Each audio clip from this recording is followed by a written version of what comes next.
Video game writing is, on the whole, tremendously bad. Like clockwork, this topic constantly pops up in online discussions. And first of all, if we're complaining about writing, that V should be capitalized, just saying. But more on topic, I don't find it to be a particularly useful statement. Whether or not it's true, it's just very reductive as to what video games as a medium are capable of. By virtue of being interactive, video games have loads of other storytelling methods at their disposal that allow for stories to be told in ways that books or movies couldn't. And today I wanted to focus on one game, or rather one section of a game in particular, What Remains of Edith Finch, and how it's an experience that can only truly be fully conveyed through video games. Now, if you just take a video game script and shove it directly into a book or a movie, then yeah, obviously it's going to feel like bad writing, but the same would happen if you directly translated a book or a movie script to a video game. Video games are usually first and foremost games, and so the writing is usually supplementary to the game part rather than the other way around. The writing has to pull double duty, and it can't serve only the story, it has to convey gameplay mechanics. It has to clearly inform the player of what they're supposed to do or where they're supposed to go. If the game has a lot of characters, people will expect to see their favorites represented in some way, and the pacing between gameplay and dialogue has to be considered. So between tutorials, directions, pacing, and ensuring all characters get enough representation, obviously, the writing for video games has to make concessions to allow for the game part to properly function. Kind of like how this part of the script was written to let me more easily convert it into a short. But as I hinted at in the intro, reducing the discussion to writing with regards to video games feels a bit silly. Touting video games have bad writing as a gotcha moment disregards everything else video games have to offer when it comes to narratives. When you give control of the characters to the player, you allow them to step into that role in ways that other forms of media can't. And this control paves the way for stuff like emergent and mechanical storytelling. This video will focus on mechanical storytelling, but I'll probably do a future video on emergent storytelling.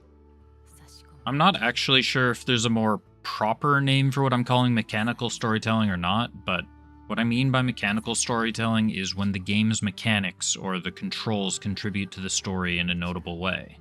A quick example is in Ghost of Yote, which I recently started playing. As Atsu tries to strengthen her left arm to wield dual katanas, the minigame uses button inputs exclusively on the left side of the controller. And the patterns you have to hit start out complex, but as her training progresses, the patterns become simpler, signifying how her weak arm has improved. The game does a few things like this with the controller being used in less traditional ways to increase immersion, but for this example it goes above and beyond to use the controls themselves to not just increase immersion, but actually tell a story.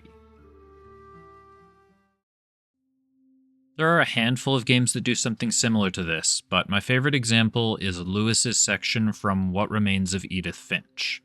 I recommend playing the game if you haven't, but if you don't think it's quite your cup of tea, here's a quick summary of all the relevant info. Edith returns to her old family home and discovers the mysterious circumstances behind all of her family members' deaths. And when she enters her older brother Lewis's room, she finds a letter from his therapist to their mother. Now, I imagine most people immediately put two and two together and realize exactly how Lewis died, but if the game just flat out told you at this point, then this would probably be just another section of the game. But it didn't. It used its gameplay to force you into Lewis's shoes and experience what he was going through. Lewis was depressed. He was working a shit job at the cannery and didn't seem to have a lot else going on in his life, so he created this alternate reality in his mind centered around himself. He lived in Lewistopia, where the whole town loved him, and eventually he was elected mayor. But the thrill of this would fade, and Lewis had to keep creating new excitement for himself, so he hopped on his boat and set off in search of new lands to conquer. But this whole time, he's still there in reality working this job that he hated. He's still grabbing fish, dragging them over to the slicer to chop off their heads, before tossing them onto the conveyor belt while he's going off on his grand adventures. And I say he, but what I really mean is you. because you're controlling both versions of Lewis simultaneously, working his day job at the cannery and navigating Lewis's adventure, deciding what paths he goes down. And as someone who has experienced depression and working a shit job, this section, minus the ending, was an incredible manifestation of what was going through my mind as I tried to pass the time at work. You're thrown into Lewis's workday with the mundane task of chopping off some fish heads. You control his hand with the right analog stick.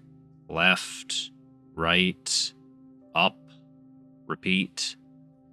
It's nothing particularly complicated, but after you do it a handful of times and start getting a bit of a groove going and don't need to focus all your brain power on the task, Lewis starts to daydream. With the left stick, you're navigating through Lewis's dream world, but that right stick is still going, grabbing the fish, chopping their heads off, and passing it onto the conveyor belt. Occasionally, you might make a slight mistake in the real world, demanding more of your attention to catch up, which then causes you to lollygag a bit in the dream world. And that's exactly how it feels in reality.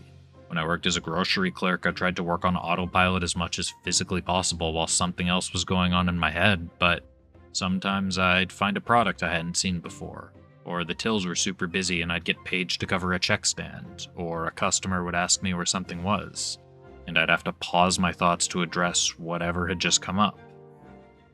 This section has two moments where this gameplay flow is intentionally broken, and in both cases, the changes in gameplay give us some insight into Lewis's mental state. The first is when Lewis doesn't head home from work one day, and his mom shows up to find out what's going on. You're brought fully out of the dream world as Dawn pleads with him to come home, but Lewis just keeps on grabbing the fish, chopping their heads off, and tossing them onto the conveyor belt. When you're first given control of Lewis before the dream starts, the left stick controls the camera and lets you look around the cannery a little bit. But when Mom shows up, that camera control is gone, and Lewis just stares down at his workstation, for once actually focusing on his job to distract him from his mom pleading him to come home, so disconnected from reality that he can't bring himself to even look up at her. A book might have used words to say something like, Lewis couldn't bring himself to look up at his mother. A movie might have done a POV shot where Lewis just stares down at his workstation, but the game lets you feel it.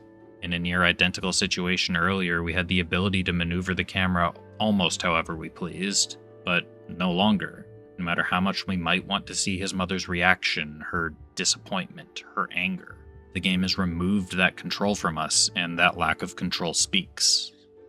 And the second time is the opposite. Towards the end of his section, the chopping stops, and Lewis is fully engulfed in his dream world. He's made a final decision, and keeping up with the fish no longer matters to him. With the burden of the fish no longer on his shoulders, he mentally takes one quick lap around this prison that held him for so long to say goodbye. We've stopped chopping the fish, and so when we see his model standing at his workstation, we just see him pitifully going through the motions of moving his hands, but he's not actually grabbing anything. And once he, and I mean you, are done saying goodbye to his real world, the dream world returns. Except this time we get to experience it up close in first person. Lewis has fully abandoned reality by now, and his kingdom is the only thing that exists. All that awaits him now is for his queen to crown him, but it's quite clear that this crown represents something different. But Lewis continues on and approaches his queen, presenting a different head to the blade than usual.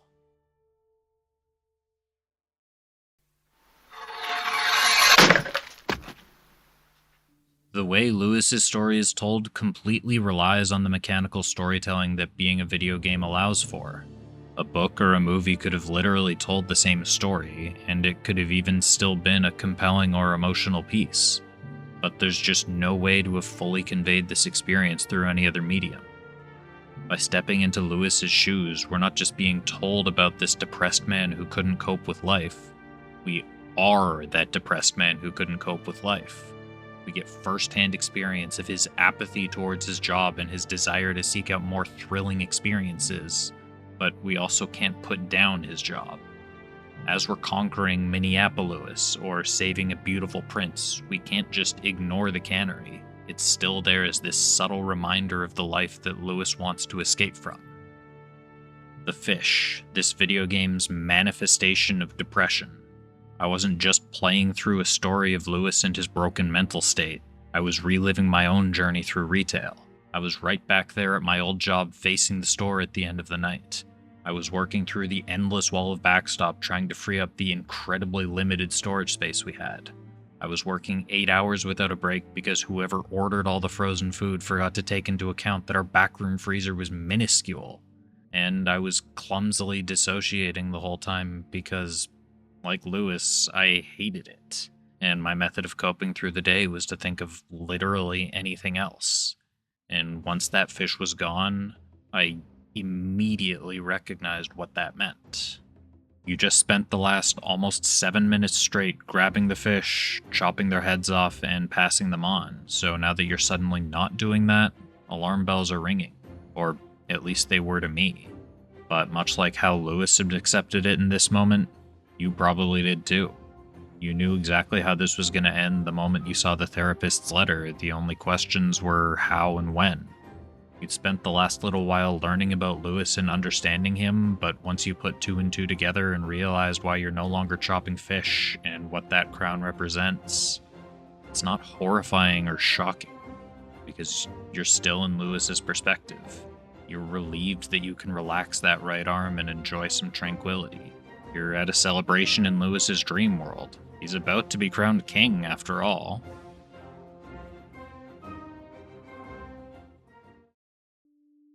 Now, whether or not everyone is capable of feeling the experience hit like this, I'm not 100% sure of. It stuck out incredibly to me because it was such a familiar feeling, but if I wasn't able to empathize with Lewis so heavily, I'm not sure how this section would have felt. But I do know that when it hits, it hits. And it's specifically because the story was being told through a video game that I was able to feel the narrative weight behind it. Going back to the original topic, is the writing for this section bad? If you were to just straight convert it into a book or movie, then maybe? Probably? I don't know. But it's a video game. It wasn't written to be a book or a movie. It was written with the intention of being a video game. And it's not the main emphasis of this scene, the gameplay is. And therefore the standard for good shouldn't be what makes for good novel writing. It should be whether or not it properly supplements the scene it's in. And I think that in the case of What Remains of Edith Finch, at least in Lewis's section, it absolutely meets that requirement. Books almost exclusively rely on their writing in order to convey their stories, so of course they have to be judged differently from video games. Sure, they might have a map at the start, or the occasional illustration throughout, maybe for the start of each chapter, but by and large, the writing is all they've got. Like, I've been making my way through Mistborn, and I'm not criticizing it based on its gameplay. Although, maybe I should.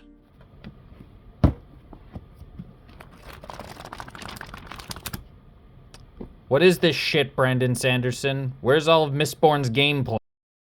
Oh,